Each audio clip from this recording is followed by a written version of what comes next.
This is the rhythm of change. This is the sound of redemption. This is the way that we bring it down. Down, down, down. Down, down, down. Down, down, down. Down, down, down. Down, down, down. Igniting the fire within you. Exalting the melody of freedom. These are the things that will bring it down. Down, down, down. Down, down, down. Down, down, down. Down, down, down. Down, down, down. So gather the faithful. Tell everyone to stand and shout loud. Shout loud. Shout loud. Let's bring it down. Let's bring it way down. Let's bring it down. Let's bring it down, down. Let's bring it down. Let's bring it way down. Let's bring it down. Let's bring it down, down. Down, down, down. Let me tell you, it's in the air. Joy is in the air. Love is in the air. Can you feel it? What it feel like? Freedom. What it feel like? Don't sleep on it, brother. You might get left, sister. Can you feel it? What it feel like? Freedom. What it feel like? Justice. No need to be counted, cause I am down.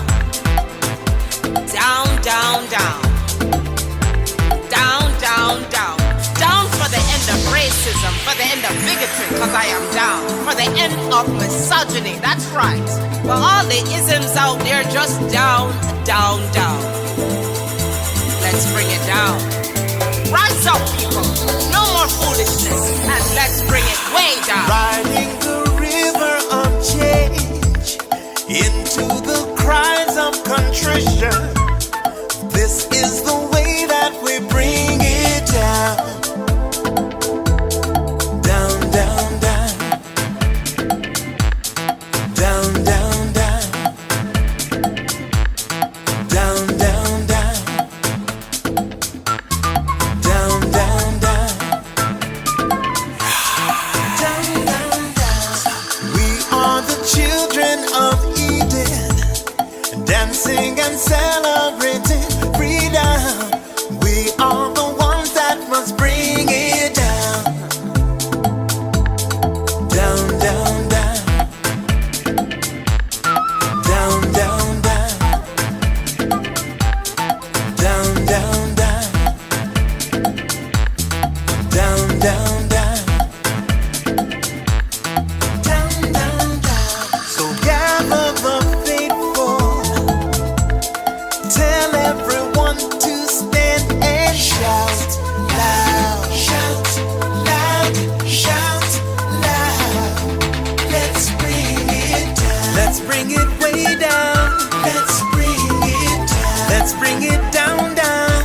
Let's bring it down. Let's bring it way down.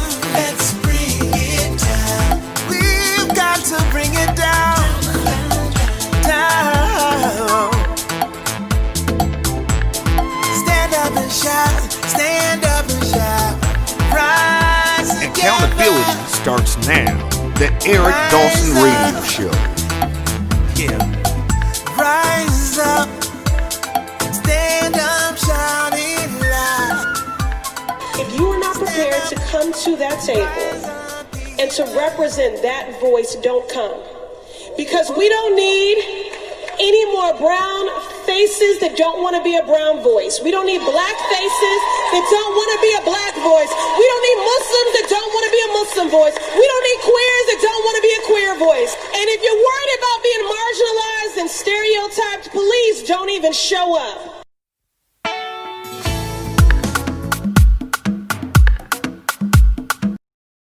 not going to play that. We're going to turn on the microphone. Good morning, ladies and gentlemen. Welcome to another episode of the Exhausted. Good morning. Good morning. I'm delirious again. Yeah, another late night. So you was up cooking at 3 something in the morning? No, so yesterday, I after I finished, well, 3 in the morning is my routine now. I just had to resign myself to the fact that, is that called the graveyard shift? Yes. Right. Yes. That I work. What location are you in? Are you in Essex County or Union County working at 3 in the morning? Union. You're gonna make me come over there. Oh, you know what, Diane? So I have said to people, so I'm in the bakery, that's 400 Bloy Street in Hillside. I'm in the bakery every morning, Monday through Friday, from 3 o'clock a.m. until, I try to get out at 7:30. Today I didn't make it out until 8:45.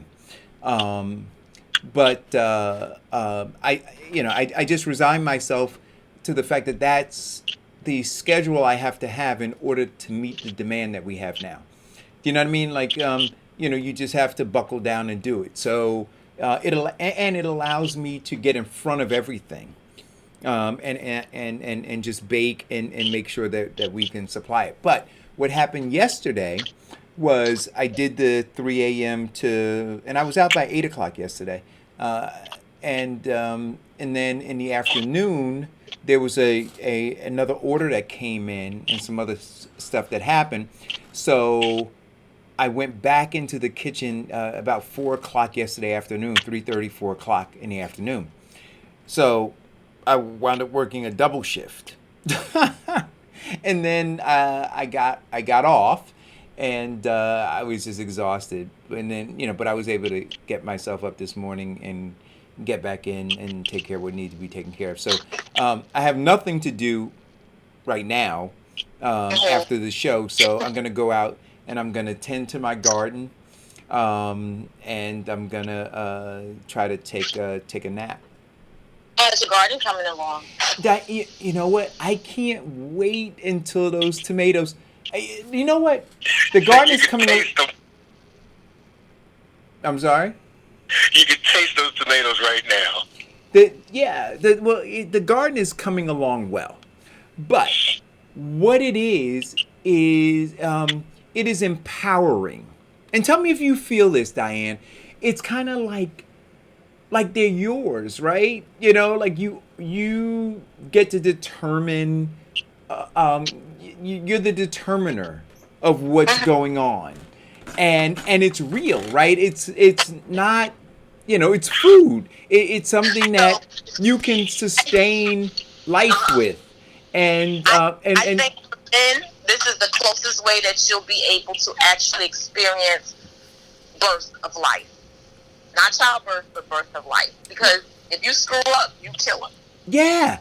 Can't bring it back. And so I go out there. That's the funny part. Can't bring it back. And Diane, early on when I first got them, before I transplanted them into the pots, I had them there and I wasn't paying much attention to them. And then one day I went out and I saw that they were wilting. And I'm like, oh my God, and I really wasn't thinking about them being living things. I was thinking more about the fact that I spent money on it and now I'm just going to waste my money because they're going to die. Right?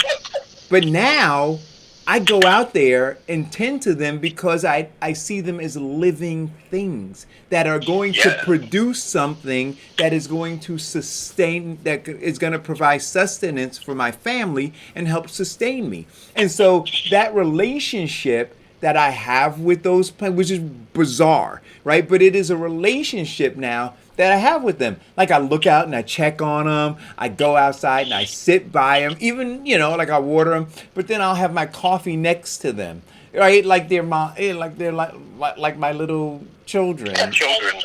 Yeah. Yes. Welcome to fatherhood.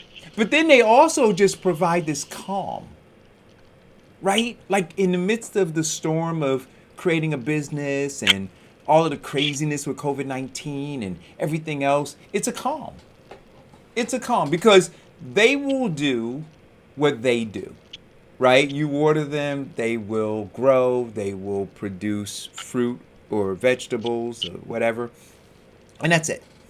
But your garden, Diane, my garden compared to your garden, you guys see more from Little Shop of Horrors over there. Feed me.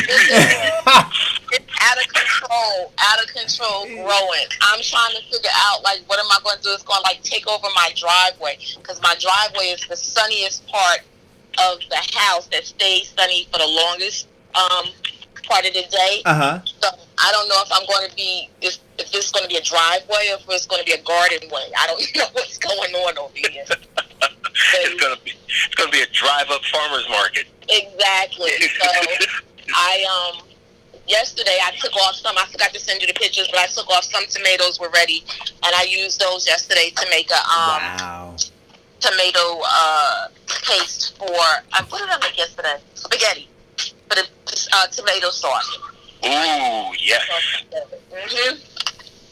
Nothing like fresh tomatoes in your tomato sauce. So that's my whole thing. Since I got all of these tomatoes coming, my thing is to get my girlfriend to show me how to can the tomatoes so I can have them and just freeze them and just pull the sauce out and have them already pre-ready. Oh, one of the good things is that you can actually take some off and sun-dry them and add them in your... Yeah, sun-dried tomatoes, chop them up, and, once they're dry, chop them up and put them in your sauce. It's a beautiful thing. Yeah. So I'm looking forward to doing all of that. And my eggplant looks like it's about to start to bud. The first bud is coming through. I'm excited because I've never done eggplant before. So I'm interested to see if I'm going to be able to take it all the way to the end, or if I'm going to do it before it happens. My wife makes an eggplant lasagna. Instead of using pasta, she slices the eggplant with her little, as seen on TV, slicer. Oh, that is great. Yeah. Hey, Diane, you've had my eggplant parm, haven't you? No. At Kevin's house, when we did a show at... Oh, yeah, I did. We had it at... No, we didn't have it at Kevin's house. It was at... Richie's? Yeah, I think so. Look, I had it. I make, hands down, next to my sister. I'll give it to my sister. She makes a better eggplant parm than me. But next to my sister, I challenge any of you. And I know Gaetano is on the show sometimes watching. I challenge you too. You're Italian and I challenge you. I make the best. Eric, it's on. I'm calling my wife. Well, I don't do egg parm, but I do eat it. I will gladly eat it. All right, now that you guys have made me really hungry. Yeah, right? Like, I made breakfast now, and I just look in the refrigerator. I got like 10 pounds of shrimp my father-in-law gave us to bring back from Georgia. Now I got to separate them and freeze them and all of that. Ugh. Just separate a pound for me. Straight off the boat. Just separate a pound for me. Money. I told you money. I got you. He said, Diane, he said the check's in the mail. No. He said COVID-19. I will, PayPal you right now. Now, Eric, I was reading some articles this morning, and they was talking about, a lot of people are talking about books and reading books with kids and stuff like that. The Harlem book, what is it? The Harlem Book Club. They're now doing their book selections online. Harlem Book Fair. I'm sorry. The 2020 Harlem Book Fair is going to be online July the 18th and 19th. So they're going virtual so that people can buy books. For adult, kids, everybody. I think that's great.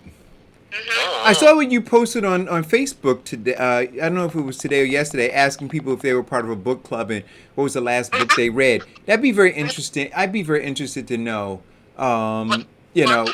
what books people read, or do they read? Yeah, so I'm going to tell you. They said, here we go. We have Three Kings. Eric Schooner said that he reads Three Kings. He just read that. Wanda Pearson, not in the book club, but she just got finished reading The Path Made Clear, one of Oprah's books, picks. My daughter says she just finished reading How to Win Friends and Gain Influence. Yes. Which one? Which one? Yes. Oh, I don't know which one. Well, you got Barbara Walters. You got the other guy. Yeah. The guy. We ain't reading no Barbara Walters because we already there's a family. Okay. My girlfriend Felicia Ware from church, she just got finished reading The Assistant Principal 50. She's currently reading Silver Sparrow. Mm-hmm. Michelle Daniels, no book club, but she just got finished reading The Retirement Miracle by Patrick Kelly. Eugene O'Neill, one of my clients, he just got finished reading Jersey Justice, the story of the Trenton Six. Good book. And also my client, he just got finished reading The Post-Traumatic Slave Syndrome by Dr. Joy DeGruy.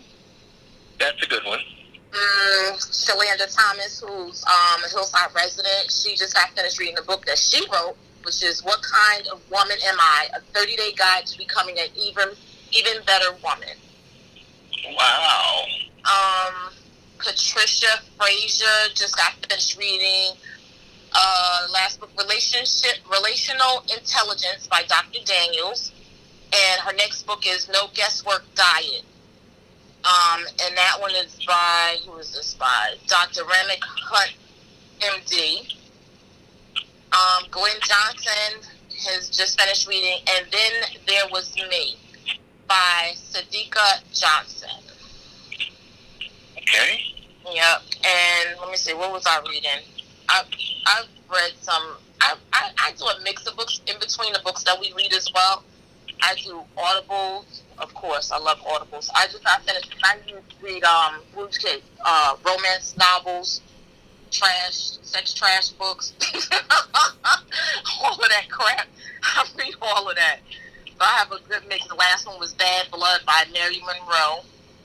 And I read Across the Way by Mary Monroe, which was good. Careful What You Click For by Mary B. Morrison. Mm-hmm. Mm-hmm. Yeah. I mean, I've had a bunch more, but that's just a few of them. My oldest daughter, when she would spend the summers with us, we would read the classics for her nighttime bed story. Little Women, Treasure Sierra Madre, Treasure Island, Count of Monte Cristo. And, I mean, she has really gained a firm grasp of the classics. But now she tells me that, you know, she does the same thing with her children every night. You know, they get in the bed, they all huddle in the bed, and she reads to them. And she says the same thing that I used to say. Every time the story gets good, you go to sleep. Yeah, I used to do that with my daughter when she was little. I read every night to her until she learned to read, and then she started reading me to sleep. So I like that. I'm going to start using that with my grandkids. So it's productive. And what I can definitely tell you, kids that read at early ages are much smarter. No, that is true. Mm-hmm. Well, Way you know what smarter. it is? My daughter is super smart. I think learning to read at an early age is empowering. Mm-hmm. Right? Yes. And you know, I think I mentioned this on the show. I'm sorry? Oh, that was that big dog Diane guy. I mentioned this before. I taught my kids to read using Hooked on Phonics. And they all read at an early age, about 3 years old on average. They were reading, and what I saw was that they were empowered. They just felt like, you know, I can do this. And I think that kids who can't read or don't learn how to read until later on, I think that whatever the opposite of empowerment is what they suffer, right? And then that kind of plays itself out in different areas of their lives, and then it never stops. You know, like I look at my kids and I look at my nieces and nephews, and you're right, Diane. I mean, smart.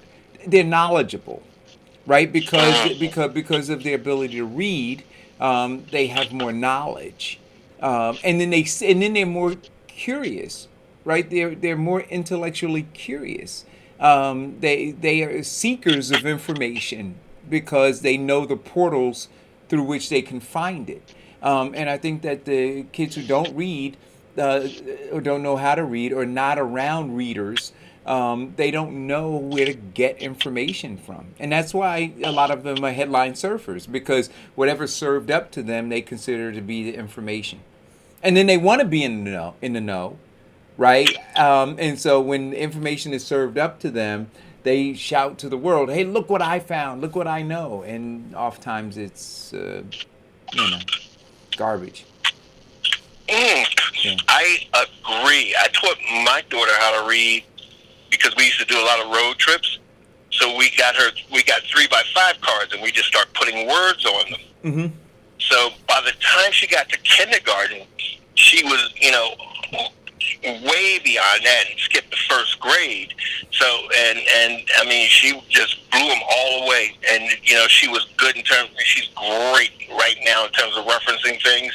And she is one of those people who uses the internet as a tool, a resource, rather than, sitting back getting stupid news.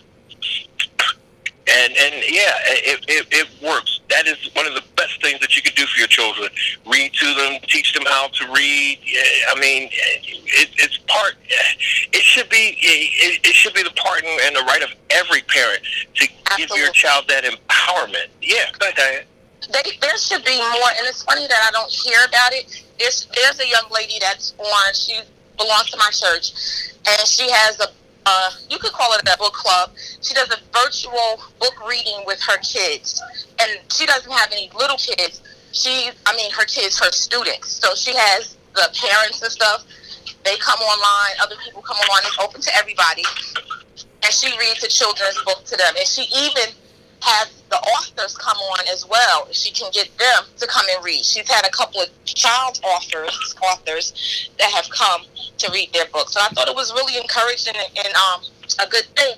But I don't hear a lot about, and especially now that the summer's here and we've been quarantined for some time, a lot of book clubs for kids. Because I know when I was younger, there used to be the library book club.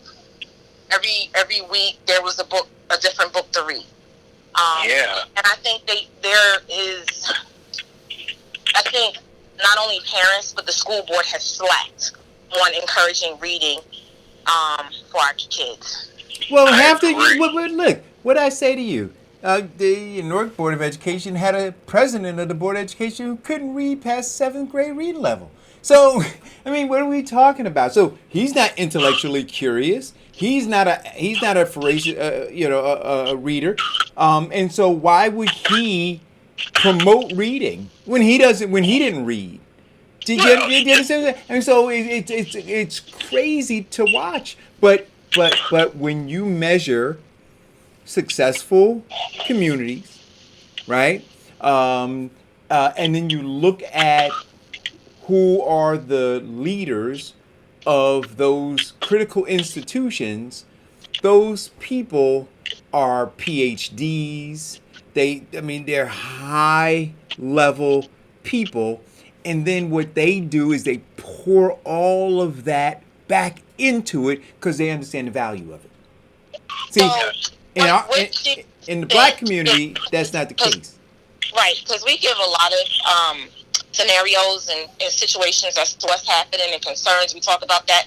What do you think should be some of the questions that parents should be asking, not only to school board members, but to the teachers and the principals about their education, about reading, about these free things that can be done? Because everything doesn't have to have money attached to it. In Maplewood, in South Orange, they had, and I've seen them when I was down in Georgia as well, they have these book stops posted up in different locations where people can give free books or take a book to read. Mm-hmm. And they have books, and they're filled with all different types of variety of books, so whoever wants to put a book in can put a book in. Instead of throwing out books, they put it in there it's like a library that's mobile, sort of, kind of. What do you suggest? Because I was also looking on Facebook, and another young lady was talking about she gives books away to her students. She's in Camden. She gives books away as well as a lunch pack with them. She said because they're not getting the books and they don't have books at home or have access to get to books. So she, along with their lunch bag, she gives them a book. What are your thoughts? Did you ever see that movie with Danny DeVito, Matilda? Yes. Right? So in that movie, she had parents who were, well, the mother, it was strange. And Danny DeVito was like a hustling used car salesman kind of character. And Matilda was an anomaly in her family in that she was, well, she found out that she had these different kind of powers and stuff, but outside of that she loved to read, right? She was just curious about life, and her parents did everything they could, Diane, in that movie to try to dissuade her from reading, right? Dissuade her from being smart, going to school even. In the movie they said, what do you need school for?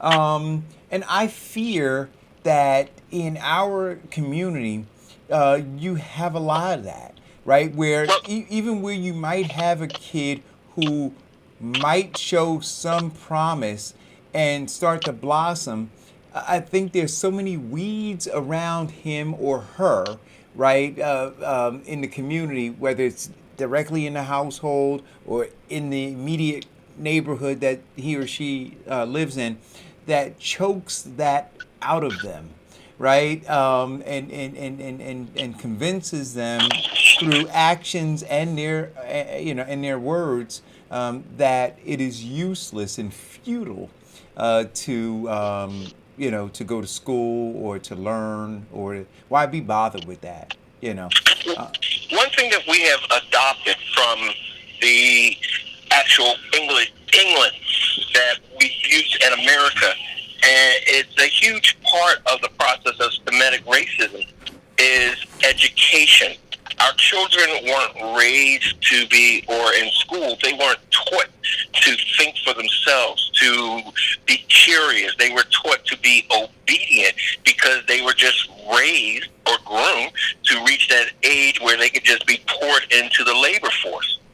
And the same thing with our school systems, in impoverished areas, they don't push education. They spend more money on sports and athletics than they do on education. And to answer your question, Diane, one of the things that we should be talking to our superintendents, our principals, is this. Are you now making the budget amenable for those children who don't have computers and giving them access to things like books and learning and educational aids to help them progress? We're not curious about that. And even in our own culture, I remember being a young boy going to my grandparents' house, and they had a farm in South Carolina. And one of the biggest things that, all the old people said, well, why that boy reading ain't going to help that boy? Why he, because they used to brag about, oh, look at this. Look at my grandson, he's doing long division and he's reading this. And they would say, well, they ain't going to help him in that field. We have went through generations of former descendants of slaves, former landowners who were illiterate. And they also had the belief that their children would never, or fear that they didn't want their children to be smarter than them. So they didn't encourage a lot of that. And that is one of the things that has carried. That's one of the things that we need to stop. Our children are our greatest asset and liability. And with that, if they are our greatest asset and investment, one of the things that we should be working harder on is making sure that all this quote-unquote free education that's available to them, that they take full advantage of every dime.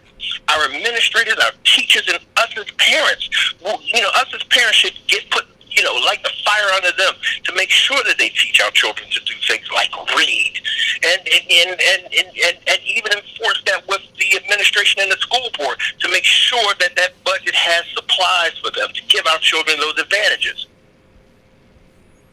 we are now in a situation where the job market is so tough because it's no longer locally. Our children get out of school and they're competing on a global level, and they're unequipped for it. They're not. No. See, you're wrong. They're not competing. You say they're competing on a global level. There is competition on a global level. Our kids are not competing. They're not competing. No. You know what I mean? They're not in. They're not in the race. They're not even on the track. They're not even in the stadium. They may not even be in the town that the race is taking place in. I'm telling you, that's how far removed they are. Which is why I asked yesterday when wasn't that a great conversation we had with the original? Oh my God, that was so wonderful. Singing Sons? That was great. I could listen and talk to them all day long. Yeah. Great. Yeah. I mean, great perspectives about where we are, what they've seen, and what they've been doing. Yeah, it was really good. I mean, even in relationship to that, we talked about the education. Now, I got a call yesterday from Commander. He said, well, he calls me Dr. Dawson. So he said, Dr. Dawson, what'd you think about the show? I said, I thought that it was good. I said, I didn't agree with everything that was said. I said, but that's not what the show's about, right? And he said, yeah, I know you didn't because Commander and I talk a lot. And, but I said I did appreciate, their perspective on things, though I didn't necessarily agree with it all. And one thing that I didn't agree with was how Religion? Well, on the religion piece, my issue, like I said before, you can put religion in school, but if at home, if it's not being reinforced, right? Because listen, Diane, you got religion in church, right? But the religion in church, School should not be to educate or to pivot a child towards being a Catholic or a Christian or a Muslim or a Seventh-day Adventist. It should be about the education of the study of religion. Yes. That's what I'm saying. I'm not saying preach any particular thing. I'm saying teach the education, the study of history of religion, because if you see all of the religions, you put them all together, and he talked about it yesterday. It's all based on love. It's all based on self-respect. It's all based on respecting other people. If that concept right there is taken out and received by children, they'll go home and they'll teach it to their parents. Amen. It will transform the school system. It will transform communities. It will transform the government. Correct. The study, because you can't not know about somebody else's religion and understand their religion and not have compassion and empathy and love for them, for who they are, and then understand why they make the decisions that they made based on their morals and their upbringing and their religion. It's all connected. Right. The thing about religion or theology itself and with the different ones is the same. It's a matter of choice. Like some people choose Coke over Pepsi, but the whole point is that like Diane said, and it gives them a fundamental basis of tolerance and understanding and morals, and the ability to understand that doing right is more important and then some of the things that they will be facing. It gives them an opportunity to say that, you know what, there is something or someone who will reward me for my good deeds and action. Absolutely. I mean, when my daughter was younger, she went to a Christian school. She went to a traditional charter school. She went to a Catholic school. She was able to learn something from each school and be able to translate it and use it everywhere that she has gone in her life. I have worked with Catholic organizations. I've worked in Christian organizations. I've worked in Jewish organizations. And I see how different people do different things based on their religion and how they treat each other and how they treat other people and how they see the world. True. Because go ahead, Diane. No, go ahead. One of the fundamental things about religion is that it helps your teaching religion to your children is that it shows them how to be a better person. It's not the theology or what it is, because I'm studying theology on a doctorate level now. And I just got through with Muslim, and it has the same basis as Hebrew, or as they say, Jewish, and which has the same basis and fundamental aspects of Christianity. It's all about being what you're learning from that discipline that makes you want to be a better person. And we need more of that in our society now, more than anything. That the reason why we have so much discrimination and racism is because people don't understand and know other people's lifestyles, and morals, and beliefs. Because if you don't know about other people, it's easier for you to be more critical of what they do and how they do it. Correct. Mm-hmm. And if you have that fundamental belief of some level of spirituality, it shows you, it tells you that this is a man just like me, endowed by the Creator, the same things that I have. And that keeps you from minimizing them or demonizing them or doing anything that would cause you to break your morals. One of the biggest things that they used in slavery was that they said, and this is in the book of Frederick Douglass, that the slave masters, even the Christian slave masters, believed that it was their God-given right to own slaves, because they did not understand the true theory or the true ideal of God. And one of the biggest things that they did is said that, you know what, these people were animals and that we can treat them any way they want, because they did not have a level of tolerance and understanding of a human being. And it's the same thing that we have right now.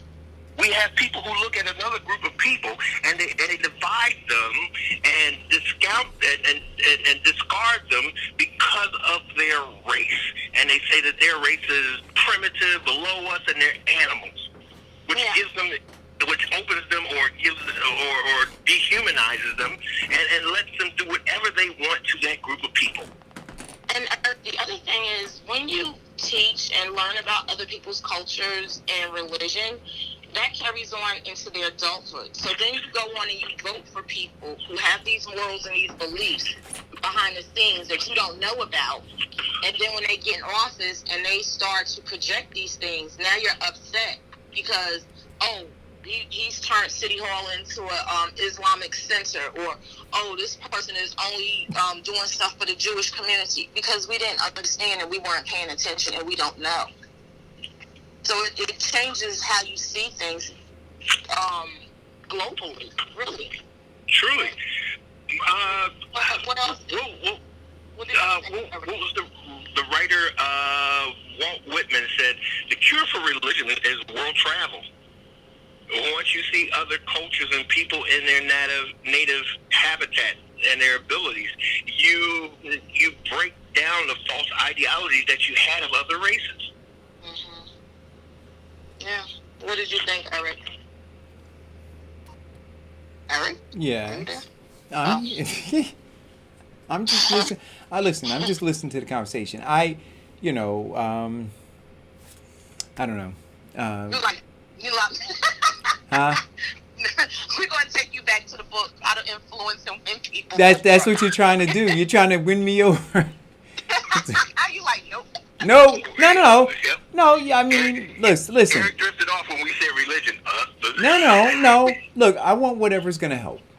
I don't know that it'll help. If you believe it'll help, and if it does help, then by all means, right? I'm not. Like, now. Nothing's helping now.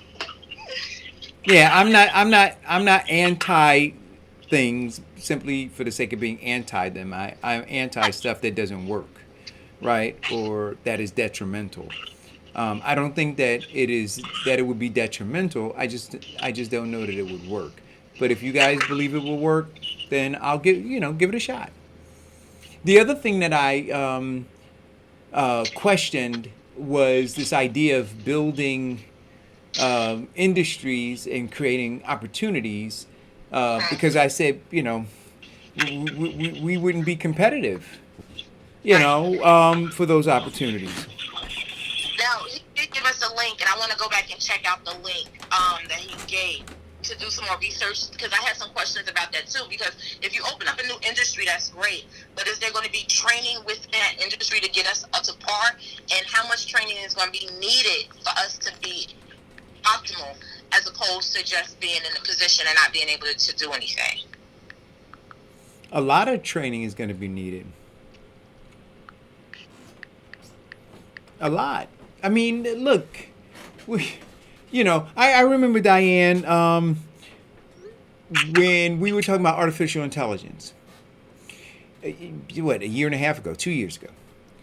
And somebody in one of the threads said to me, they were concerned that robots were taking the cashier jobs, or they wanted to bring back the bagging jobs. And I said, are you that backwards? Are you really that backwards? But I fear that that's kind of where we are, because we're not moving forward. We're not progressing. We're not being educated in a way that suggests that we're not going to be prepared for these emerging job markets, let alone be able to compete for them. So, I'm just, I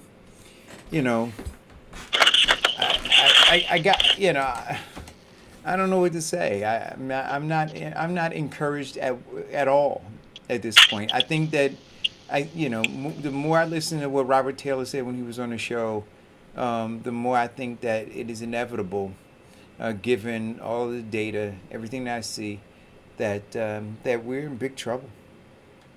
Well, the more I see road signs that show hazard ahead, the more I start doing a plan B in terms of navigating.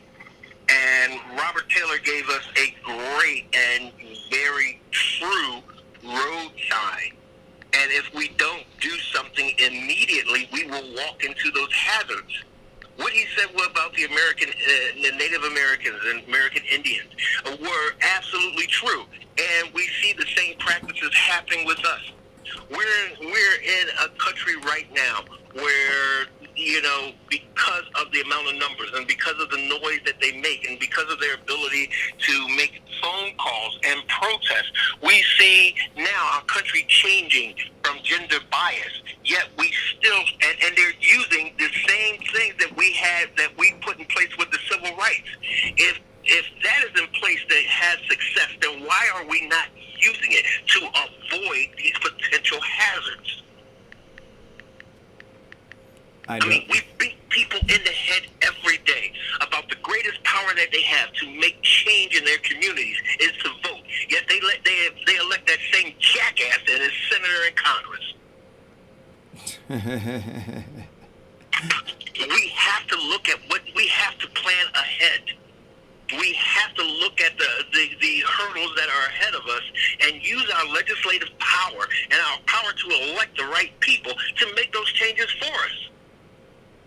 We sit back and wait. We see it coming. We wait till it happens, and then we complain, or then we blame shift. Well, listen, the problem is we don't make educated decisions when we vote. That's when it starts.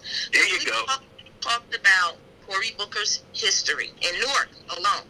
Then Cory Booker's history of do nothing for the state of New Jersey, and people still went out and voted for him. So how much education and how much talking do you have to do for people to understand that laws that change our lives happen with the people that we vote in, but we're not paying attention to the people we vote in because we're distracted by, TikTok? Yes, TikTok, Instagram, all the latest people who have 1,000 looks on or 1 million looks on Google, the latest dance step. We're worried about that, and that does very little. Well, but here's what I think is happening. I think that black politicians in particular have beaten down black people so much that they have low expectations of them. They don't really think that they don't think they're going to accomplish anything. But I think that black people feel comfortable having a black person in that seat. So they would rather have a black person in that seat do nothing than to have a white person in the seat do nothing. So they reconciled the fact that both politician, whether it's black or white one, is going to be ineffective, right? But they could look and say, well, at least they're black. How many times have you heard this? When you talk about a black politician who's embezzling, who goes to jail for embezzling or whatever, and you say, and you hear people say, well, white one's been doing it for years, right? That's what they say. So it's almost like, well, so give the black politician a chance to be a criminal for a while, because the white ones have been criminals. Instead of saying, no, they shouldn't be criminals. Those are my tax dollars. I'm telling you, there is a dysfunction. There's a mental illness that defends it. I mean, look, I can give you scenario after scenario, but I don't think that they look at Cory Booker and expect him to do anything. What they do know is that Cory Booker was the first black United States senator representing New Jersey. That was enough. Whether he accomplishes anything in his tenure there, man, that's irrelevant. He was the first black U.S. senator representing New Jersey. Well, and I agree with that. We have low expectations. We have no expectations. No expectations. We have no expectations. Yes, and that is the part that we have to change. No. These people affect our lives. Right, Look but you know what? But Vincent, when we're on a show, like like I hear you make these leaps where you say we have to do this, and I'm going, we don't have to do anything but die. What do you say? Die and pay taxes, right? Or something like that. Stay black and stay black. Die, stay black, and die. That's right. That's it. That's all we have to do. Everything. That's right. Everything else requires work. The other things don't, right? It's just gonna happen. We're gonna be black. Well, Michael Jackson, he bleached his skin, but that's a whole nother show. But, I'm sorry, but oh gosh. Okay. Listen, if here's my approach, and I'm gonna keep this me. If the only thing I have to do is die and stay black, then I'm going to be the best representative at my death, at my funeral. It should show the best representation of a black man that there could be. It's going to be about, okay, he fought for this, he did this, he pushed that, he made his mark in life and society, and even to the point of showing the effects that I have on children and what I'm doing to help motivate them, give them encouragement and self-esteem that they can accomplish and do as well. Talking about generational changes and how we can make things different to try and give us better economic equity. Representative Ayanna Presley is talking about canceling student loan debt now. That if you cancel the debt, that the average borrower has up to $30,000 worth of student loan debt. Canceling that debt will give an immediate jump start to the economy. Black student borrowers borrow in default more than anyone else with the inability to build and generational wealth. It is seen as a racial justice issue. What are your thoughts? Yeah, I think you should. And I love Ayanna Presley. They should cancel student loan debt. Yeah, well, I would appreciate it because right now in school, I'm maybe $50,000 in debt. So yeah, cancel some of mine. I'd appreciate it, as well as putting our tax dollars to good use. But also give a point of saying, cancellation and forgiveness should come with a level that they had to do some sort or an amount of hours of community service. No, they shouldn't have to do anything. Why? Why? Yeah. Because you don't get anything for free. Well, and then we lead people into a situation wait where a they minute, can do whatever they want, go to school, and their debt will be canceled. So that $3 trillion, that $3 trillion, right? That was given free. Obama's transfer of wealth was given free. Free to who? Not to us. $3 trillion, in which 2.2. No, it wasn't given to. No, I'm not talking about to us. Went to white people. Free to who? That's and what the black people who pay the most taxes have to foot No, that bill? but you're not listening to what I'm saying. It was free to Oh, okay. somebody. It wasn't free to us, but it was free to some. So you said nothing is free. That's not true. Oh, no, nothing is free. Nothing is free because every action has an equal and greater reaction. Yes, it is free to those billionaires who have $1 billion in their personal income who pay zero taxes. It's free to them. But the people, like my wife's complaining because she did her taxes, and she's complaining about how much money she has to pay. Right. So my point, It's not free to her. but my point, I understand that. But my point is this: that we need to be fighting, right, to ensure that policies are set in place where we get some free shit too. You go. So if you go right, so if you so Ayanna Presley is going, I want to give y'all some free shit, right? And we're going, wait. But see, this is the psychosis. We go, we don't want it free. We want to work for it. You understand? See, on the other side, when they were giving free shit, they go, yep, we'll take the free shit. They didn't say we'll work for it. But we're conditioned to go, no, we don't deserve free shit. We'll work for it. We'll be okay working for it. We'll do some community service for it. No, not gonna do anything for it. Give it to us.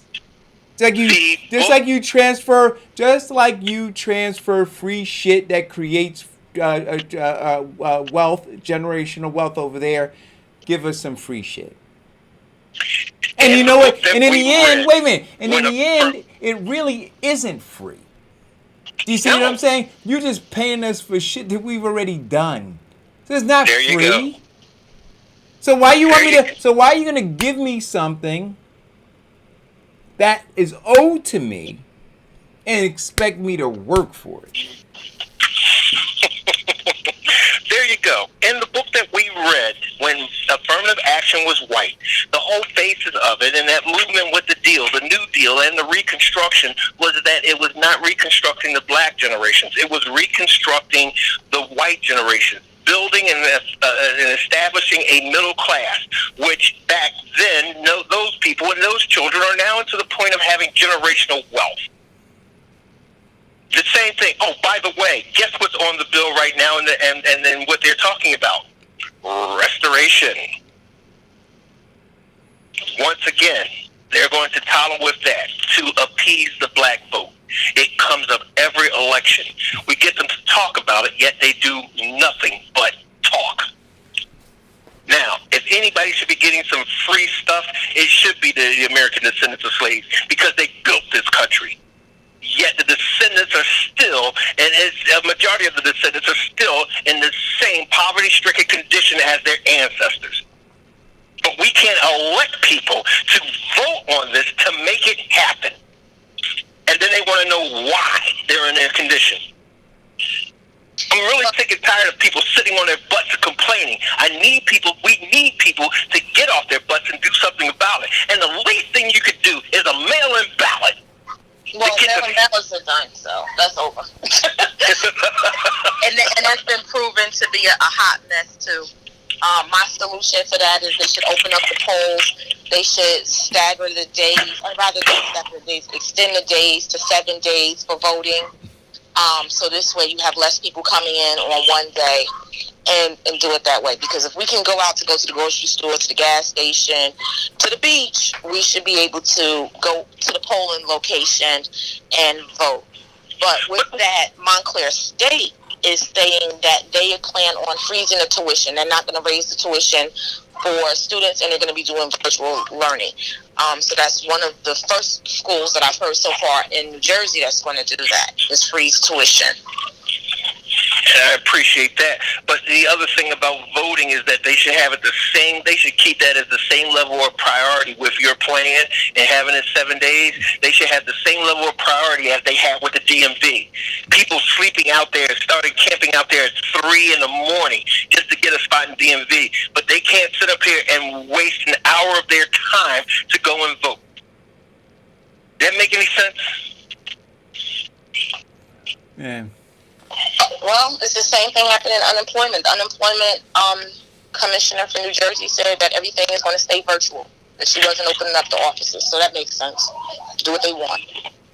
Yeah, unemployment is going to stay virtual, but yet you can't get a phone call in, and you can't talk to a representative. And every time you file your claim, it says you have to talk to a representative after you file your claim. But we're busy right now and overloaded, so try again tomorrow. Bye.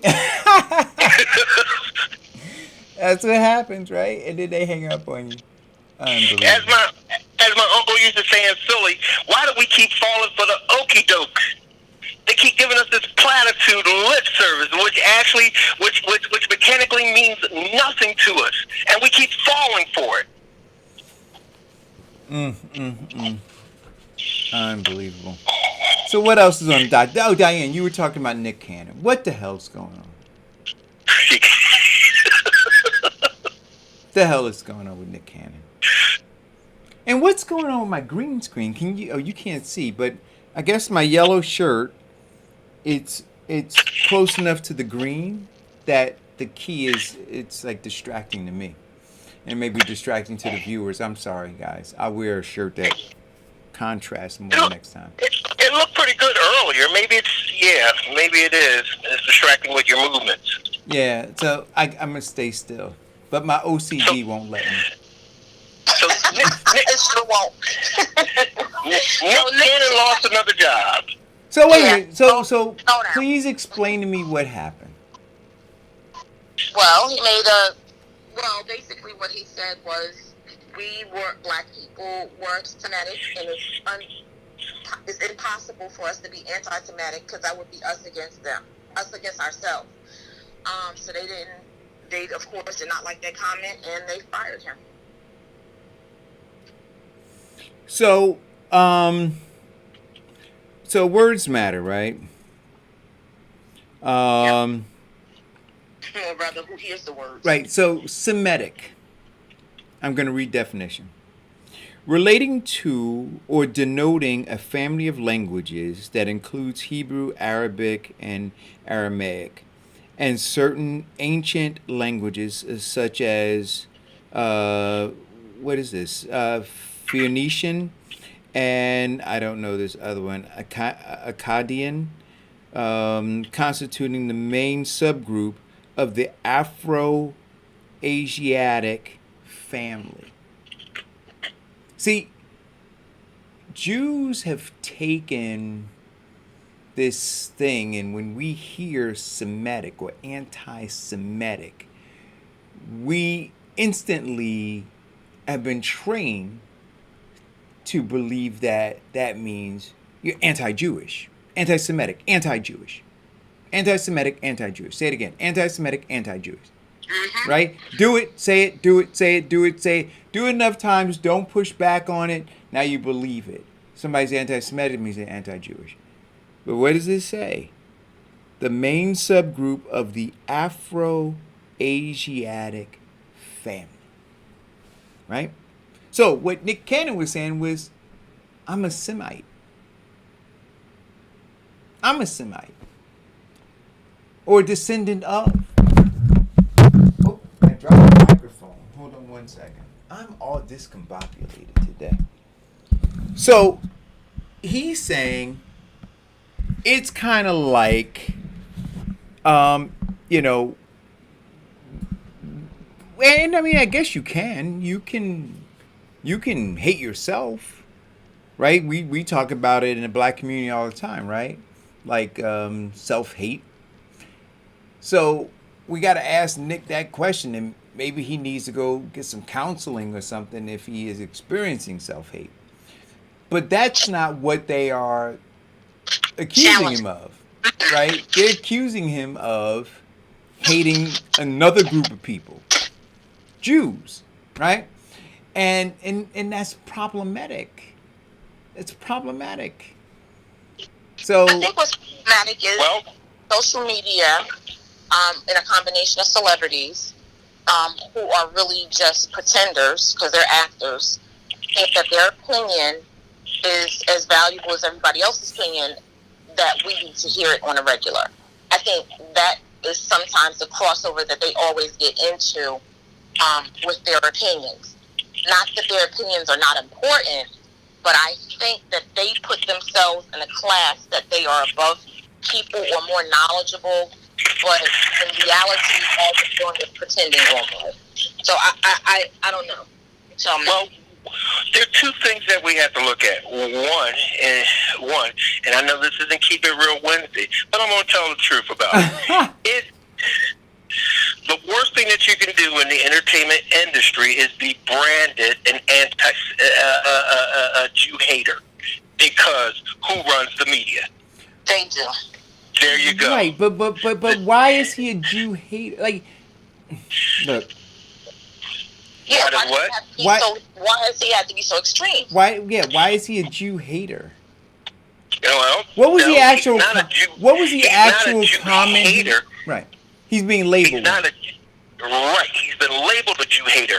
We have seen actor after actor, black actors, say something that's anti-Jew, and their careers were over. So once they branded that to him, it was over. The same thing that they tried to do to Will Smith. The same thing that they did to Public Enemy. The same thing that they did to every black person who is speaking truth to power. The whole thing is this: when they want you, they will find a way to get you, and that was the whole situation with Nick Cannon. He is in media. He started to become a power. He started to be noticed because Wilding Out is probably one of the most viewed things on Google right now, or YouTube right now, and he has now gotten to the point where he is not letting them tell them what to do. He is demanding what he wants. So let's take him down a peg or two. It's all about crippling or injuring the person. The same thing with Byron Allen and his media thing. Well, no, this is not the same thing. Well, because Byron Allen up front said he wanted to be included. He wanted a contract, and they wouldn't give it to him. And he fought for a contract. He used us, black people, everybody, the law, to get what he wanted. And he lost in court. So that means all of us lost. But in the end, he still got a contract. So he got what he was going after. What goes back to with Nick Cannon is, the comment that he made on his podcast. Then he's come back since, and he's come out, and, he's given his typical, apology, blah, blah, blah, I'm sorry, this, that, and the other, I'm not a bigot, blah, blah, blah, all of that. So let me just read exactly what he said. He said, it's never hate speech. You can't be anti-Semitic when we are Semitic people. When we are the same people who they want to be, said Cannon. That's our birthright. We are true Hebrews. And of course, the media giant Viacom, CBS, said in a statement that they condemn bigotry of any kind, and we categorically denounce all forms of anti-Semitism. Well, let me ask a question, but again, so he's clarifying that he can't be anti-Semitic, right? What's that noise? I don't know. Vincent. But he's saying that he can't be anti-Semitic. Were they accusing him of being anti-Semitic? And if so, what did he do or say that led them to originally accuse him of being anti-Semitic? So initially, the video of the interview has since been removed, of course, so you can't see it. And he gives a go here. This is apology. I'm going back to where he talks about it. What he was pulling from, and it's funny that Vincent said he was pulling from Public Enemy, what they were talking about years ago. And what happened, it was in a debate. So he was in a debate, and it wasn't what he was saying. He was, having a conversation, and he wasn't blatantly coming out and say, I'm anti-this or I'm anti-that. That's not how it happened. But, of course, because he made that statement that I just read that he made, they felt as though that statement itself was being anti-Jewish. Oh, the fact that he was clarifying that he was a Semite. That he was a descendant of the Semitic people. That alone. So I'm trying to find something else. Definition of anti. Yes, they're upset because he's claiming to be the original Jew.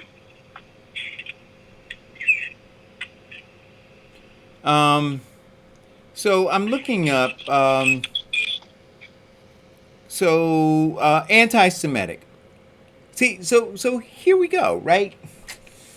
Look up the definition of anti-Semitic. Anti meaning what, Vincent? Oh, okay, he's not there. Against, Not for. right? So not for. So let's take that first word, anti, not for. Take the second word, Semitic. Semitic. Now, we already read what Semitic means, right? Right? Right. But here's what it says in the dictionary. When you now put the two words against what? It says in the dictionary, hostile to or prejudice against Jews. Now, wait a minute. We're going to go back to the word Semitic in the same dictionary, just the word Semitic. It doesn't mention Jews at all in the definition of Semitic. In the same dictionary. So I want you to understand that. So here it is. So Canon 39 got into hot water after interviewing Griffin, who was Professor Griff, about his departure from the hip-hop group Public Enemy in 1989 for saying the Jews are wicked and are responsible for the majority of the wickedness that goes on across the globe. Griffin Wait a minute. doubled down on his views in the interview and said, "You're speaking facts," Cannon said. Oh, that's different. There's no reason scared of anything when you're speaking the truth. Cannon later added that black people are true Hebrews. You can't be anti-Semitic when you are a Semitic people. That's our birthright. So if that's truly our birthright, there's no hate involved. Well, so let's get this right. So now what I'm understanding is that Nick Cannon made those statements and is saying, I'm not making the statements out of hate, I'm just pointing out facts. Right? It's kind of like saying, I don't know. It's kind of like saying Marquise Lewis can't read beyond a 7th grade reading level, right? Not that I'm hating him. It's just a fact. You right? ain't never gonna let that die. Those who you won't let die won't let. So, but you understand what I'm saying? So it's not about You think hate. they struck a nerve with him? But it, Strikes a nerve with him the most because he helped him. yeah. But That's the why it makes him so mad. But it's not hate, right? So it's kind of like, no, seriously. It's like when people were saying, when I was pointing out what Mayor Ras Baraka was doing, and people say, you're just hating. And I said, no, I'm not, right? I'm pointing it out. If the guy lied, he lied, right? For me to say that he lied doesn't make me a hater. It makes me a truth teller, in fact, right? If he, in fact, did lie. And so what Nick Cannon is saying is saying, these things that I am saying are true. Now, what did he say again? Please, I'm sorry, Diane, because I want to go through what he said again, that he's saying is true. I'm sorry. He's saying that. He said exactly, talking to Griffith about his departure, Public Enemy, saying the statement that Professor Griff says, he repeats, the Jews are wicked, are responsible for the majority of the... Stop 1 second. So now, when you say the Jews, please mute your phone, Vincent. When you say the Jews are wicked, right? Now, I have Jewish friends, and I dare say they're not wicked, right? So if you were to say some Jews are wicked, I would agree with that, right? Just like some other people, some Asians, some Chinese, some Japanese, some black people are wicked. Some white people are wicked. But if you make the blanket statement that Jews, so now you're implying that all Jews are wicked. I don't think that's a truthful statement. Now, what else did he say? Agreed, and that's what got Griff in trouble, and they went after Public Enemy. Right. Now, what else did he say outside that, Diane? So then he goes on to say, and are responsible for, in quotes, the majority of wickedness that goes on across the globe. Now, again, if you want to say that some Jews are a part of this consortium of people who are, through their influence on policy globally, are responsible for these things, then I would agree, right? Because they're at the table with some Arabs and some Asians and some Caucasians, and they're all at that table together, and they're all involved in wickedness. But if you say blanketly that Jews, like, I wouldn't say white people, I'd say some white people. I wouldn't say black people, I'd say some black people. I'd say some Asians. And then you kind of keep yourself out of hot water.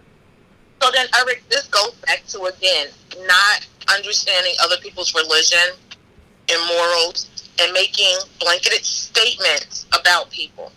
Instead of saying there are people in many positions that do things that are unacceptable. But we put them there. We can't keep harping on the bad stuff that they're doing. We're electing bad people. What do you expect them to do? If they're a criminal before they get elected, they're going to be a criminal after they get elected. It doesn't change. Yeah. So how much money, so he lost his job? They fired him? They fired him from one station, but he still has the Masked Singer, you know, that show that you like, and he has other stuff. And then so Sean Puffy Combs came out and said, well, look, come on over to Revolt TV. We'll give you a show. It's all black owned. We'll give you a show. But he's not going to lose any money. He's not going to lose anything. He might have lost that check, but he'll pick it up somewhere else. Mm. But it's like everything else. What do they say? Don't bite the hand that feeds you. Yeah. Well, And the other thing is, you're not exempt. Even though it's your podcast and it's free streaming, whatever you're doing, your words still carry over into other aspects of your life. Oh, absolutely. Absolutely. You know, and you have to be prepared. You have to because listen. white media does cruise the black media so that they can find ideas to plagiarize and steal. Well, so does African media, because every time I look at an African movie, it's a remake of something else. So does Jamaicans. It's a remake of our reggae music. It was something that we had here, too, that they remade. So is everybody. Everybody is duplicating everybody else's stuff. Nothing is original. Nothing is original. Yeah. Yes, to quote Solomon, there is nothing new under the sun. So, if we know that they are watching and copying our media, and this is a huge part or a nice little chunk of his income, then, and even though he did say the truth, he said, I can't be an anti-Semite when I am a Semite. I mean, and it's true. Yet, it offended those people who paid him. So next we have a tsunami of foreclosures and rent that are about to come due and evictions that are about to happen. Still no solutions on how it's going to be handled. Housing advocates are still pushing for free rents or to eliminate the rents, which is kind of impossible. But how do you do that? So now what does the homeowner... Yeah, so the homeowner, person who owns the home, what should they do? They should eat the cost? Well, it's funny that you say that. Because, you know, you had a gentleman on a group that was on some time ago that talked about the rents advocacy that they were doing. And I asked him, I said, well, what do you expect? Like you just said, with the housing, what are the homeowners supposed to do, property owners supposed to do? If you're asking them not to pay rents, how are we supposed to pay the mortgages to the banks? I read some of the bill that they are proposing. It does not address really the homeowners having any type of leniency with the banks. It doesn't address your credit history being demolished while you're paying these late fees or not paying it all. So there's a lot they're not looking into about how they should do this. My solution, if you wanted to reduce rents or my solution is you should put a cap on the rent for a year, and all property owners should get an automatic 2 to 3% reduction in their interest rates, and they should also get an extension. And none of it should affect your credit as the property owner, if they're going to do that for the renters. Well, we said this at the beginning when they started putting the bill together for this economic stimulus. And we talked about the homeowners. In fact, we even had another woman up there who passionately spoke about the politicians doing nothing and people are facing eviction because their jobs aren't open and they can't pay their rent.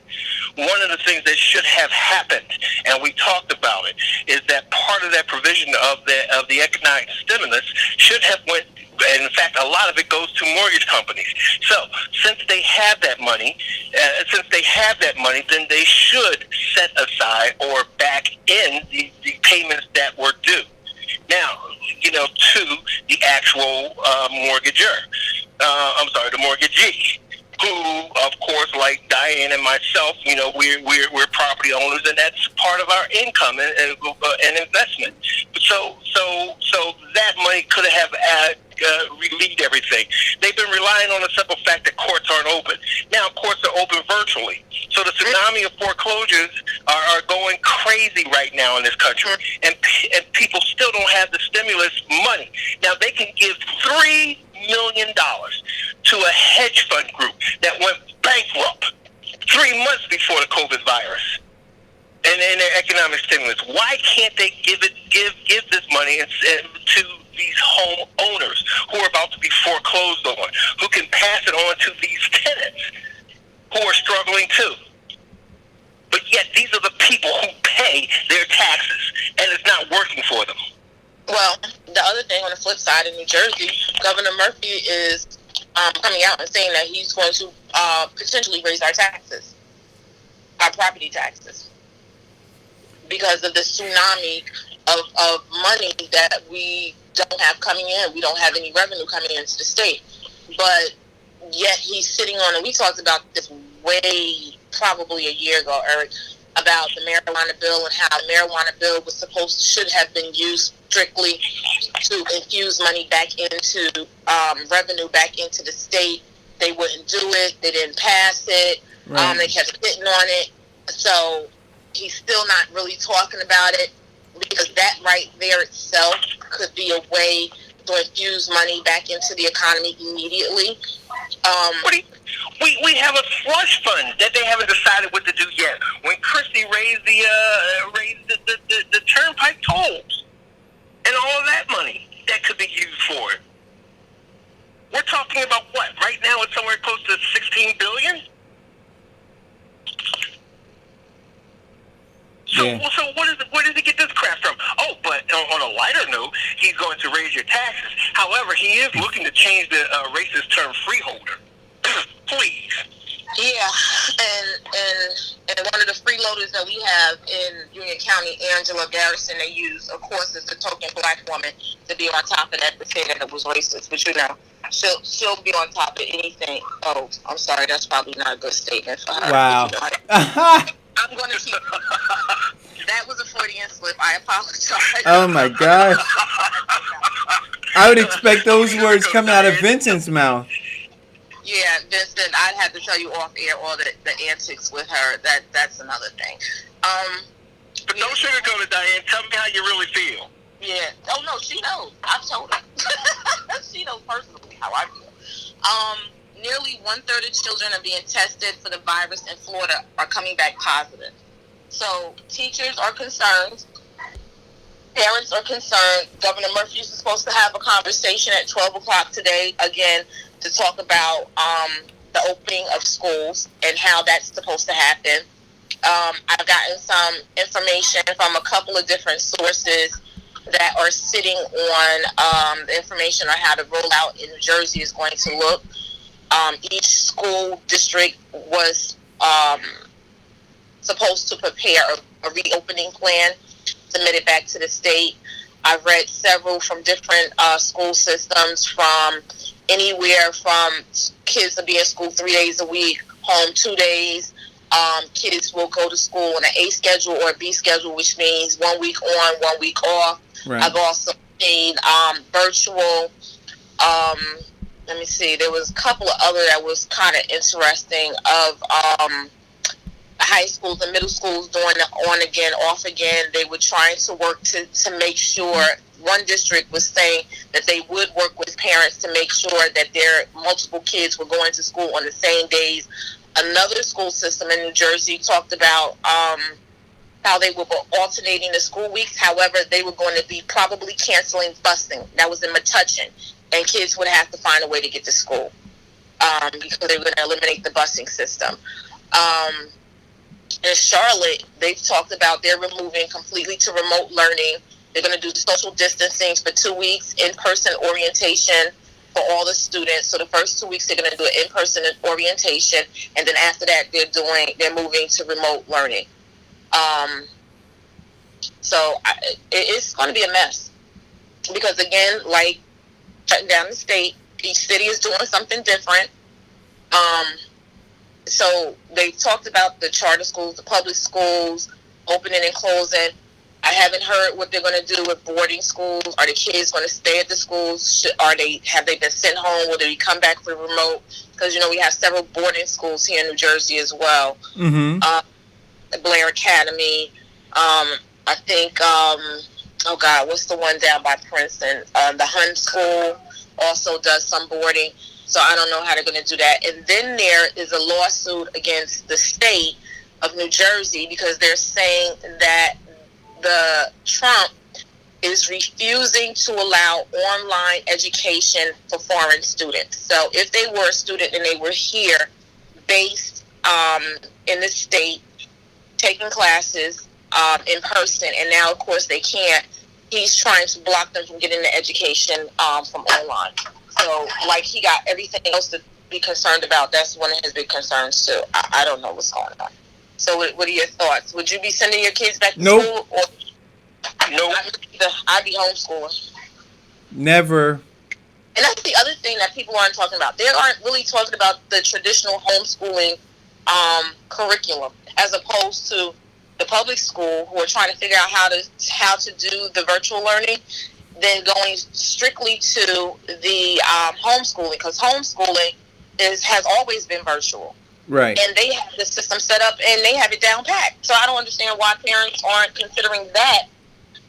And then I've also heard that some school systems are saying that you have to make your decision whether you're going to do virtual or in person within a certain period. And once you choose it, that's what you're stuck with. Yeah. So I don't know.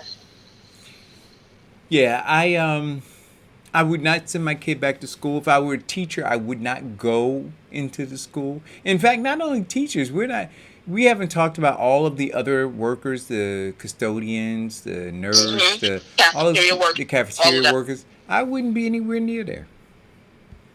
No, because usually in those positions are older people in those positions. So if you're saying that underlying conditions are more likely to hit them, I definitely wouldn't be there at all. So we'll see what happens. Yeah. And you know how I feel about that. No, that's some bull crap. And all that is pressure from Trump, because he knows that if he gets the kids in school, then he can get the parents to work, and that's going to open up his economy. And that's what that's all about. And no, my child is not going to be the guinea pig or the canary in the coal mine. And until there is an approved vaccine that Dr. Fauci is vouching for, then no, it's not going to happen. It's not. Question: would you take the vaccine? The first ones, no. Give me the vaccine. I'll take it. Okay, you let us know how it works out for you. I agree with you, Diane. Jersey City Mayor has stepped up to do something very unique. Not so unique, but he's trying to make a change. Wait a minute. Before we talk about Jersey City Mayor, we never got to talk about that Black Businesses Matter street fair. Did we? Did we talk about that? I know I kept saying I wanted to. No, we had a mic failure that day. Yeah. Okay, go ahead. So, I attended this street festival. Now, the gentleman who put it on did a fantastic job in a short period of time. I don't know if you guys got to see the video before they took it down off of Facebook, because the DJ, I guess, was playing music that Facebook flagged, and then so Facebook took the video down. But it was copyrighted, you know. But the fair or the festival was maybe 5 blocks long on MLK Boulevard in Jersey City. And it was well attended by vendors and well attended by people. Like, there were kids and families and all kinds of things, Diane. So we thought, as business owners, and considering that it said Black businesses matter, and they were supporting Black businesses, that it would be a good day, you know, in terms of the businesses being there, set up, and engaging in commerce. Not the case. Most of the vendors that I spoke to said they did horribly, that they were not supported. There were people who stopped by the booths. You could see, you know, there were folks.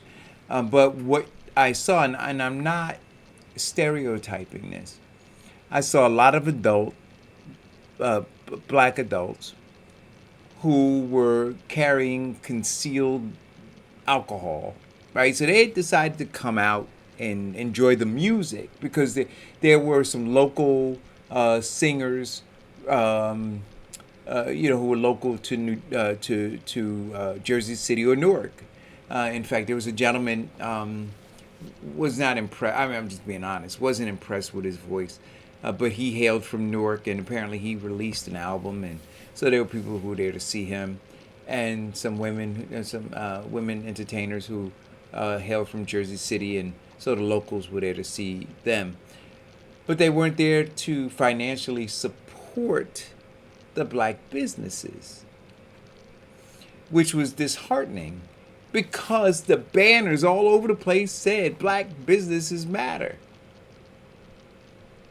So, it's just another thing that I look at and say, people understand, they hear. And it's not that they don't have disposable income, because they spend their money in other places. They just didn't spend it with you. And when I'll tell you, I probably talked to more than 22 vendors there. And they all had the same story. The gentleman next to us was selling shirts. People came by and they picked the shirts up, they looked at them, but they didn't buy. Even Grandma Emma's, when we go to farmers markets, we do extremely well. In fact, I think 5 weeks out of 5 weeks, we've sold out in Maplewood, sold out in West Orange, did well in Nutley. It was our first time there. But here, we took 4 coolers of cobbler. We brought 3.5 coolers back. And so, from a marketing standpoint, with your marketing hat on, what do you think could have been done differently to promote what could have been done differently to make it more profitable for the vendors? Well, either don't tell the people that they were Black-owned businesses. Don't tell the Black people they were Black-owned businesses. Are you serious? I'm being very serious, Diane. Or market to a different demographic of people. Like, but look, Black people do not support Black businesses. They don't. Why? We have to figure out the why, because that's the problem. I posted up on my page the other day, how do you provide criticism for a service done, poor customer service, something like that. And people, and I didn't say Black or white or Asian or anything like that, and people came in and said, Black businesses took terrible customer service, I wouldn't tell them, I just won't go back anymore, this, that, and other. And I think to myself, well, You get bad service when you go into the beauty supply store from the Chinese people. They follow you around. You get bad service at the Chinese restaurant if you go there. So I don't think it is one particular ethnic group. I think because we are that group, we see us the most because that's where we go to. But to say that we don't support each other is a problem. And we got to fix that. And how do we turn that around? Because there are other communities just the opposite that only support their own, and then when they can't support their own, they'll still try to support their own, or they'll go without before they come out of their community to purchase. So how do you change it? Because that's what we need to talk about. The solutions are changing that. Yeah. The look of black business. Yeah. I don't know. Go ahead, Vincent. That's more of a mindset of an individual thing, because you and I definitely support a lot of African American businesses, but we have some who are in the mindset, well, no, my money ain't gonna go and buy his Cadillac, which is relatively stupid. Yet you would take your money and pay more money in the white neighborhoods and buy their mansions. It doesn't make sense. It truly does not make sense. And it's a simple fact of they always want you to support their cause and their businesses, yet they do nothing to support yours. That has to stop. How are we going to grow as a race with that ideology? Well, we're not. We're not gonna grow as a race. We're gonna die. See, this is the look. We're having look. This is not, like you said. This is not. What is it? Be Real Wednesday. But look, we do not. We've been conditioned, and we look how we concern ourselves with how they see us. We need to focus on how we see ourselves, right? Because how we see ourselves projects then how they see us. So when we don't have value, why do we expect them to? When we don't value each other, when we don't love and care for each other, then why do we expect somebody else to? Because we do, right? Because we tell them Black Lives Matter. We don't tell ourselves Black Lives Matter. We tell them Black Lives Matter. And then we treat black people like shit ourselves. That's just the truth. And so but we've been conditioned to do that. And how do you fix it? How do you undo the conditioning? I don't know at this point. I mean, we're so far down the road with it that literally you can have Diane. You could have black, like you had all. It was a beautiful look. That video I did before Facebook took it down. It was beautiful to see all of these black business owners, right? And not to have anything against white business owners or Asian business owners. I think any business owner, anybody out there trading honestly with goods and services is a good thing, right? I talk about black business owners simply because we understand what a good thing it is to have that dollar circulate within the community for more than just 4 hours. Right? When you look at the Asian community, you see how long that dollar circulates there. You can see the result, right? How that community is thriving. And so I'm simply saying, keep the dollar circulating here so that we can have that same kind of thriving community. But yeah, we'll bypass a black-owned business and we'll walk right over to another business. We'll spend our money. And and I think part of it is, now my dad used to say something else. He used to say, when you deal with black businesses, you pay what he called the Negro tax. And the Negro tax was that you're going to deal with some level of unprofessionalism, that you're going to deal with some level of poor customer service, that you're going to deal with some level of quality deficiency. But is that the message that we want to get out? Because I don't believe that is exclusive to a black-owned business. I don't think it is either. But when you're saying specifically by black-owned, not go and be competitive in your shopping, right? You're saying just go buy black. And so the person who has $1, they say, hey, listen, my dollar spends as good over there as over here. And so now if you're going to tell me that you want to be specific and target the business, then I'm going to ask for some specifics in terms of quality control, customer service, and, all that pricing and all that other kind of stuff. Well, there are some black businesses that have poor customer service, just like there are white businesses. However, we overlook the white businesses, and we basically suck down or suck in or suck up all of their treatment towards our black dollars, which I experienced on the 4th of July. Yet we sit up here and complain that we do not have local businesses in our neighborhoods. We complain about driving 6 miles to get a loaf of bread. Yet that's the reason you have it. Because the local business, you're already considering them inferior. You know that they're starting their business under capital because they don't give black businesses a lot of money. They give them just enough to fail. Yet we don't support them to help them build up.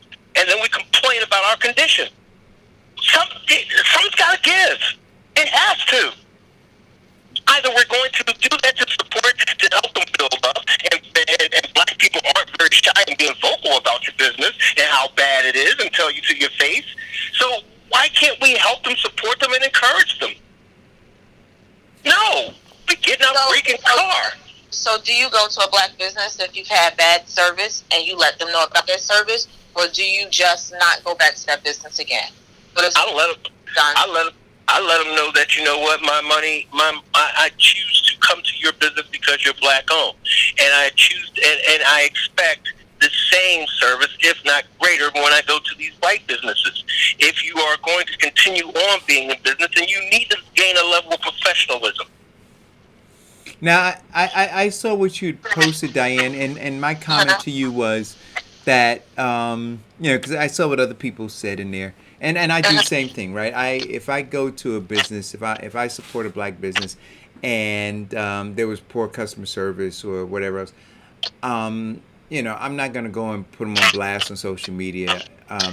I'm gonna approach them and explain to them and hope that they accept constructive criticism. But it's not. I hope that they accept constructive criticism. But as I put in your post, I can only be responsible for what comes out of my mouth. I can't be responsible for how you receive it. That's up to you, right? So I'm not gonna shy away because I think it's a disservice not to be honest with them about what's going on, right? So if I walk into a filthy black-owned store, I'm gonna tell them, hey, listen, man, I like Vincent said, I chose to come in here and spend my money here, right? But I need you to value me as a consumer, right? And then clean that path up so that I don't have to walk over filth. You know what I mean? And that's a reasonable thing to ask, right? Because I could just walk out, right? Why am I there? You should be competing for my dollar, Right. and you're not competing for my dollar. You're taking it for granted. And I'm gonna let you know that. Yeah. What do you do, Diane? I have had a situation with a local nail salon, black owned, here in town, and I literally. How many black-owned ones are there in town? Because you're probably narrowing it down. It don't matter. They know. We've had the conversation. And I called to make an appointment, and I thought I was calling somebody's house because they was like, okay, and I got into a conversation with the person. I was like, well, who is this and who are you? On the phone, answering the phone like this, and make my appointment because I'm coming in purposely to see you because I want to have a conversation with you. To find out that it was one of the owners that was answering the phone, and we had a conversation about it as to why he should never be answering the phone again, and how to answer the phone and stuff like that.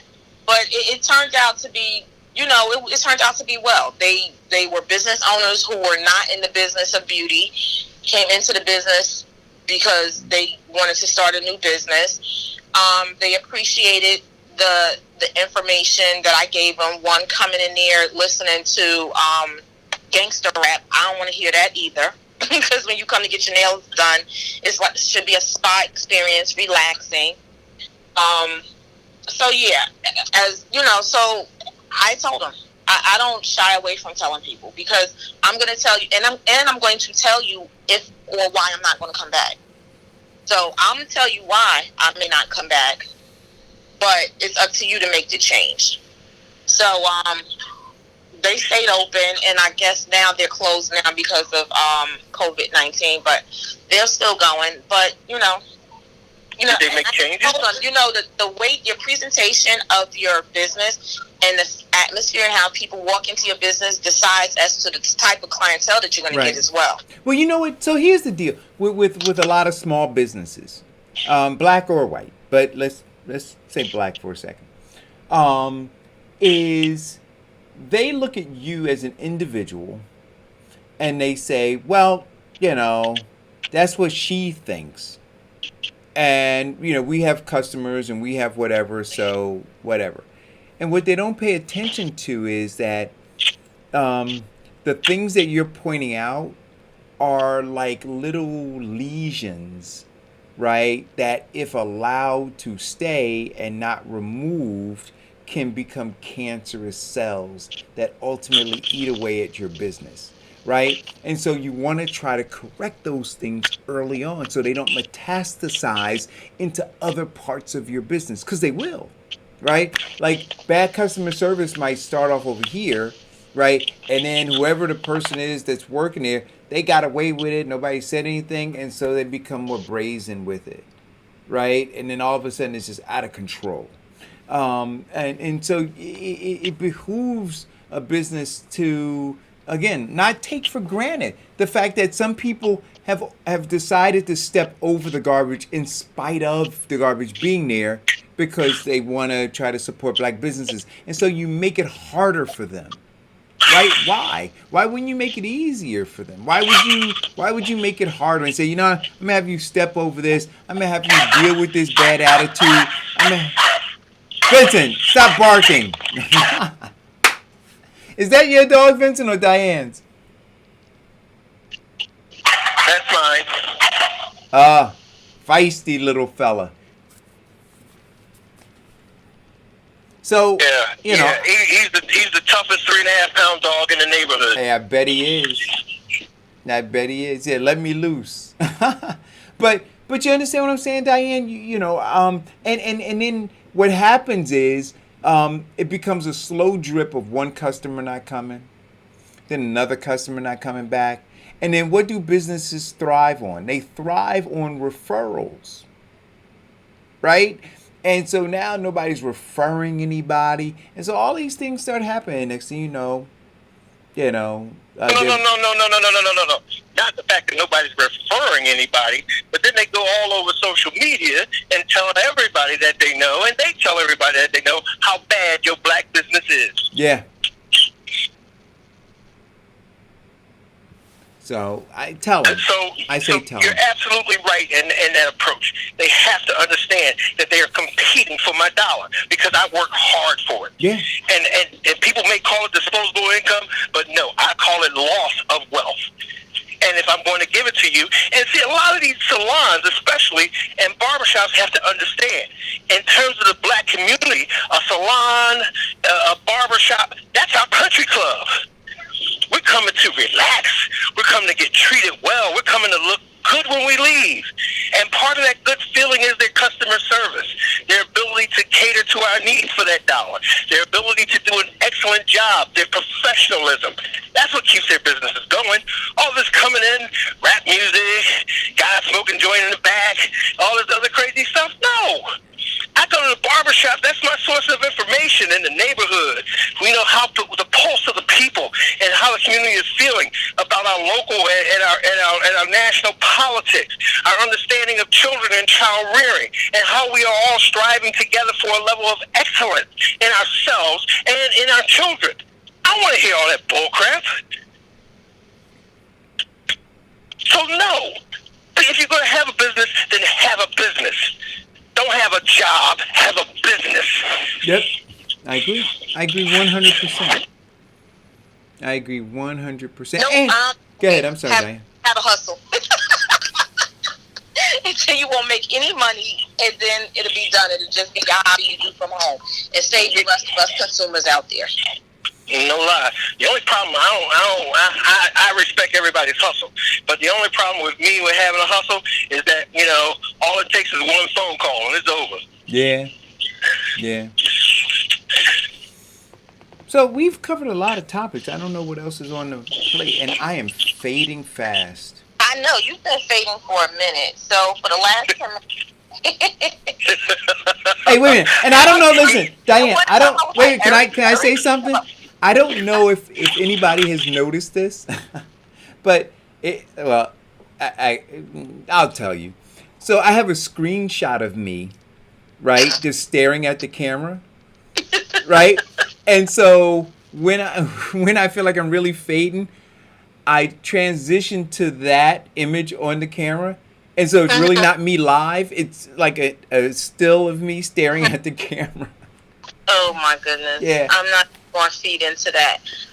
So last article, Go ahead. marching is easy, change is hard. Whites need to actively confront the power structures that are Wait a minute, marching what? marching is easy, Yeah. change is hard. Whites need to actively confront the power structures that protect their privilege.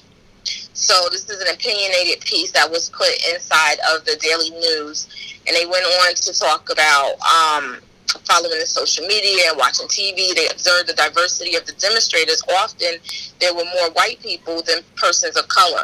Like many, they were encouraged to see that there were more non-blacks chanting Black Lives Matter, and yet they couldn't help but think that Black Lives Matter, but how much?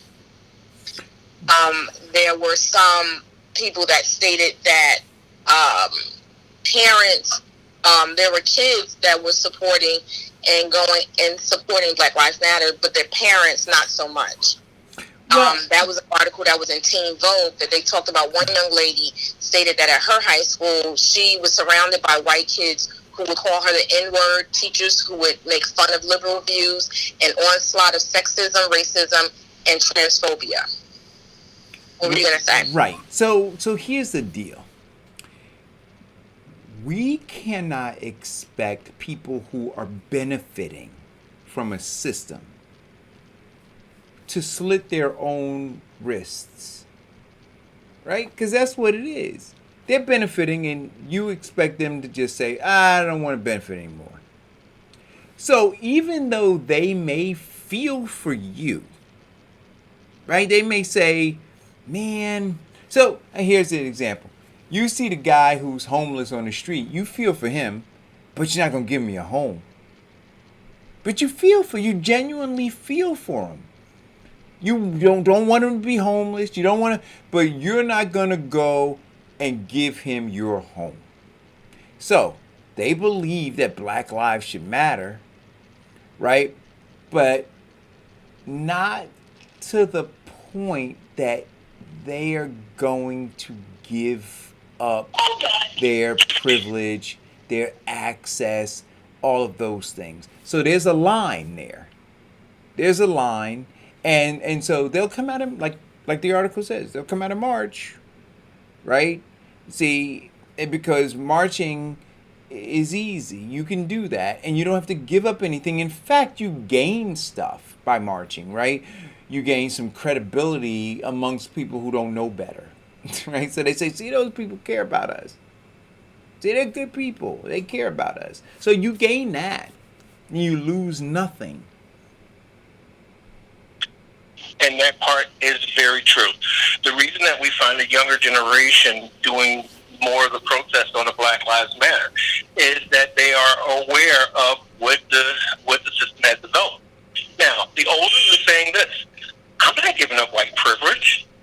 I thrive great off of white privilege. Why am I going to give up my privilege for you? It ain't going to happen. It's the same thing that we had in the Civil Rights March. It's the same thing that we had in actually everything. But you have to look at one important thing.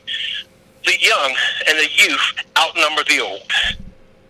the movement has outnumbered those who can stand and oppose them, because our younger people are doing stronger voting. Maybe not as much so on our local level, but on a national level, they're looking to make change. And part of that change is equality. We have been living in such an imbalance in equality that we have become desensitized to it. We witnessed a situation where a woman discriminated against us, yet we were so desensitized to it because it has happened so much, and we just got so tired of talking about it that it has become the norm. And our children now are looking to change it. They are looking for the new norm. And I applaud them for it. But Well, hello? yeah, no, I'm listening. But I think that for them too, for these young people, some of what they're doing is easy too. I want to see them do the hard work. They haven't done that yet. Yeah. They haven't done that yet. Changes. Listen, Vincent, what I'll say to you is this. I look in Newark, right? They march all the time in Newark. They held up traffic on Broad and Market Street. They bum rushed Board of Education meetings. They've done all of this stuff. And look at the condition. So marching, rallying, protesting, making up signs, showing up, all of that, rah, rah, rah, all of that is easy to do. Petitions. Don't forget the petitions. Yeah, petitions. All of that is easy to do. It's the hard work that I haven't seen yet. Well, I think that's the next level. Getting everybody to develop into the hard work. Okay, we are now past the protesting. In fact, in the understanding and mindset of people who are above $150,000 a year is, I'm not going to get out there and protest. I'm going to make a phone call to a guy that I know and use my influence to make that change. Yet we have to they need to understand that protesting is the beginning. It has gotten their attention. Next, we attack the legislation. We now go and we remember those people, those bad actors who are in politics, those people who are making unjust or systems against our injustice, those people who are putting. But see, Vincent, they haven't gotten to that point because that should be simultaneous. The march means we're demanding something, and the demand is if we don't get it, we're voting you out. So they just let elections pass in New Jersey and marched in New Jersey and did nothing for elections. They voted the same way they did before. They are still conditioned. They're conditioned to bark and yell and scream. And Eric talked about it. We talked about it before. It's just like a kid showing out, having a temper tantrum. As long as you ignore them, at some point they're going to stop because they can't keep the momentum going. Because this is based off emotion. It's not based off of next steps of putting policies in place because they aren't even thinking that far. They didn't even think that out initially when they started marching. So you want to start marching, you should have been thinking about initially why we're marching is to get these things changed. For us to change it. For us to say this is how we wanted to change. No, they marched and said we want you to change the policies. And they gave them some BS. And they said we'll take down some statues. And they were happy with that. And yet they're still marching. And they're still not getting what they want because they are not communicating properly what it is they want. Yeah, they said, you know what they have realized that black people want? We just want to be noticed. Attention. We want attention. See, just like a child, right? We just want attention. And they don't even want to, and look, the corporation white supremacy is so contemptuous, they don't even want to give us attention until they have to. But then that's all they give us. And those are the platitudes that you talk about, Vincent. But then they're never going beyond that because they know we have a short attention span. And they know, like you said, Diane, that we're driven on emotion. And at some point, that emotion kind of peters out. So they're just sitting there waiting. They just say, wait, they say, how long can these Negroes keep this up? They'll be done in a minute. Like, you know what I mean? They'll be finished in a minute. I'm laughing about it, but I'm being very serious at the same time. So they said, they want to take some statues down. Let them take a couple statues down. They want to paint. They want there you to. go. Yeah. Well, Look, we're going. South Carolina flag there. We'll stop using Confederate. That's so what? Not a big deal. So we won't hang it there. We'll hang it in the garage when they come to the racetrack. There you We'll go. put it in the garage. There you go. That's what But at There the you end go. of the day, But these they key gonna metrics that keep us on top and keep them at the bottom, those won't change. Those won't change. No, it's 12 o'clock. You made it. Let's change. Oh, see, 12 o'clock time's up. But I was going to say, let's change the actual fact of how they see us. We sit up here and go out there, and they're out there yelling and rah-rah and Black Lives Matter. Yet crime has went up since the virus in the black communities. Yeah. You know, deaths, murders, shooting. So if Black Lives Matter, then they have to actually matter to us. Not the simple fact of how a white police officer treats you, but how you treat each other. You teach people how to treat you. Yeah. Okay. And we've been You got 8 seconds. Go ahead. and we have to stop teaching them how to treat us badly by learning how to treat ourselves and respect that and expect that same and have that same expectation from people in our black communities as well as in the white. I agree. All right, guys, listen. I'm going out to my hammock, Diane and Vincent. I will be asleep in 5 minutes. 5 minutes. I'm gonna be out. Thank you guys for tuning in. I'm glad I was able to make it through the show. It is important to me. I'm trying to balance all of this stuff out. Change is coming. I'll be able to balance it. We'll be able to do this. I'll be stronger tomorrow. I promise. Thank you guys for tuning in. Go ahead, Vincent. What's our closing? I love it. Thanks for tuning in. We'd love to have your influence, your talks and your comments. Follow Eric on Facebook, Diane, the queen of Morning Talk. On behalf of all of us, be safe out there. Be careful. Wash your hands. Keep your distance. Stay home as much as possible. And if it's God's will, we'll be right here again tomorrow to express some information and knowledge and share. Thank you all. Be wait a minute. blessed. You know what, Diane? I just got a burst of energy just to talk about this one thing. Do you know the other day I was in the poppy store? No. See, I was in the poppy based on what Vincent said, and I walked in and I was in there and I was getting stuff, and this guy walks in. He's got his mask down to his chin, but he knows Poppy in the store, so they're talking, and I'm like, yo, man, you gonna pull your mask up or what? And dude copped attitude with me. Right, so now I'm standing there, and I got my stuff, and I'm looking at Poppy, and I'm like, yo, dude, like, really? So this goes back to, like, that whole respect thing, right, about consumer. And I'm looking at Poppy, and I'm like, and I put my stuff down. I'm like, I'm not buying anything in here.